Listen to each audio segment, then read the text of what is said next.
Hello, and good afternoon. I am talking to you from Split, and I'm going to talk to you today in my blog about love.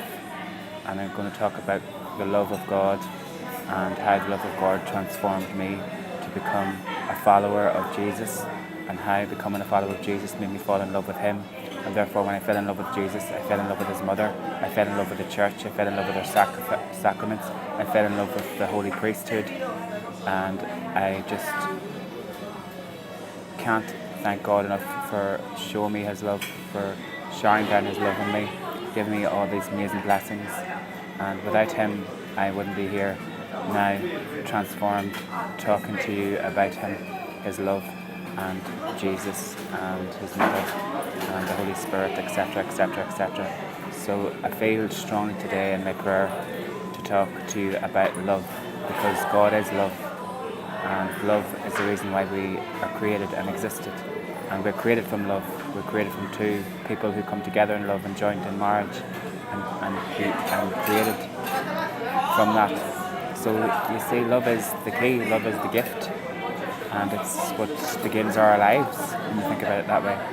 So enough of that deep intellectual stuff. I am going to talk to you about my own experiences of God's love and the love of God in my own life, so that can hopefully, I pray, it informs you, it transforms you, and it gives you a deeper meaning and a deeper relationship with God. So when I first experienced God's love, it was very powerful. It actually happened in Medjugorje, because when I converted, I first met Our Lady, then I met Jesus through her, which is sort of the right way. But then I was distanced from God because of my own relationship with my earthly father, because of my homosexual tendencies. It caused a barrier between us.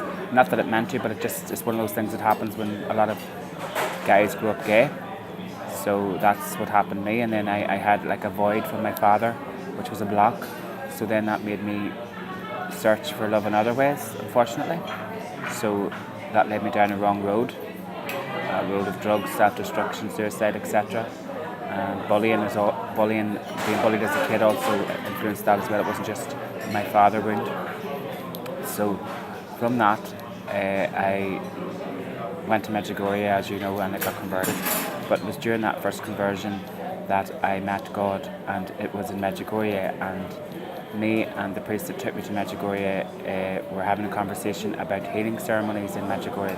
And the Irish pilgrims that go there, they have like a candle ceremony where they use candles to represent the love of God and the love of Jesus, and Jesus being their light and their guide, and the Holy Spirit.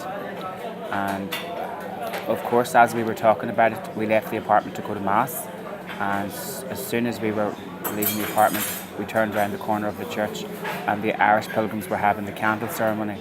Well, I thought this was a coincidence. Well, a God instance, I call it, because there's no coincidences with God. God doesn't make mistakes. So we got invited by the other priest that was leading that group to come and join and follow the procession. So we did. And at the end of the procession, everyone was asked to give each other a candle. But because I had joined late, I didn't have a candle, so I felt left out. So I said a prayer to God. I said, God, I'd love a candle. I really love a candle. It would mean so much to me that you love me, and I just need to feel love right now. I'm really down, and I just would like you as my Father to give me this gift of a candle so I can feel your presence and feel your love. And as soon as I finished the prayer, this woman came up to me and said, I bought an extra candle, now I know why. You can have my extra one. Well, I took that candle and I had this vision of God, my Father, like with a huge hand lifting me and holding me up to His face and kissing me and telling me, I love you, see what I will do for you. When you turn to me and ask me for anything, I will give you 100-fold what you asked for. And I just felt His love enter my heart, and I knew from that moment on that I was loved by the person who created me. And whenever I felt that love, it was so supernatural, it was so awe-inspiring that I couldn't stop crying, and I had this joy and a smile on my face, that just knowing that I'm loved and accepted. It cancelled out every other feeling of rejection I've ever experienced in my life from anybody. It just filled me with love. It was love. It was pure love. and it made me smile, and it made me happy, and it made me joyful.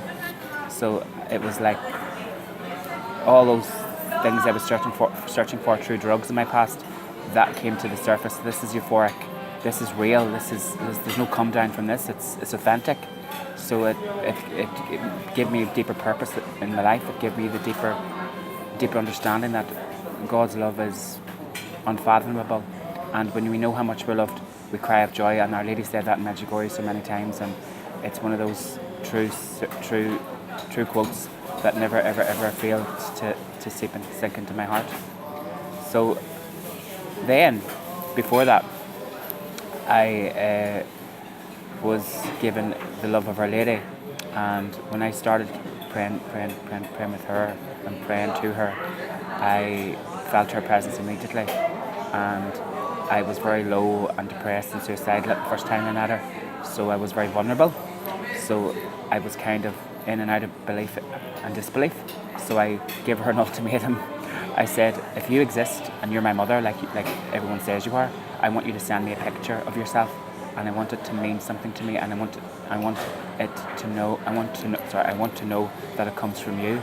So I had this picture in my head that I'd seen on the internet, and I just said, well, get me that picture, like that one. So 2 days later, when I was praying in my room, my neighbour called to the house and asked me to come up to her. So I did, and she was called Mary. And I never told anyone that I asked for this gift. So when I went up to her home 2 days later, she said she was cleaning her home and she found this picture and she wants me to have it. And she gave it was a wedding gift that was given to her, so she gave it to me. And when I opened the gift, it was a huge picture of the Immaculate Heart of Mary. Now that was the picture that she wanted me to have. Our Holy Mother knows better than us what she wants. So when you ask for something in prayer, sometimes it can be what you want, but it's always something more than you wanted. That's my experience of the love of God. He gives you more than you ask for. He gives you what you ask for, but he does it in style.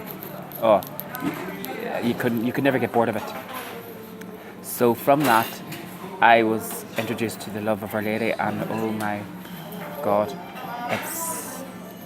it gets better and better all the time. Like my relationship with her, I'm in love with her. I'm in love with Jesus because of her, because it was because of her and her messages in Garbandal that got me to have this reverence and respect and understanding of Jesus in the Eucharist. And she said something very powerful in Garbandal, and it was the last message, her last apparition. And she said, "Go and visit my son in the tabernacle. He waits for you day and night." And that stuck in my heart, because I realised, oh my God, Jesus came as God and took on the form of bread. How humble is that? So we could go and eat him, and we can also go and visit him in the tabernacle where the bread's kept too, the real presence, body, soul, divinity of Christ. Like, that's beautiful. Like, that's how much he loves us, you know. And now, because I've received love from God, love from his mother, love from Jesus through the Eucharist and through adoration, it's given me this love for not only the gay community, who I'm part of, but love of humanity. Like, without God's love, without praying, without, having and receive this gift of love from God and understanding, I wouldn't be able to go out and evangelize. I wouldn't be able to go out and tell people, because it's authentic. It's happened to me, and through this experience, I was able to take in Tony, who was a suicidal young person suffering with transgender issues, and I could have ignored God's call for me to bring him into my home, but no, I didn't. I did not. I couldn't, because that is not love.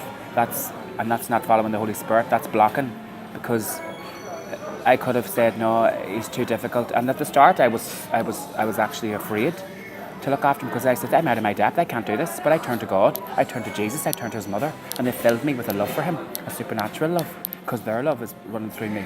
And through my hugs, my mentoring, my encouraging him, he's transforming. He is becoming a Christian. He is going to Mass twice a day, receiving the Eucharist. He's going to weekly confession like myself. He goes to adoration. And he wouldn't have been able to do that if I didn't love him and bring him into my home.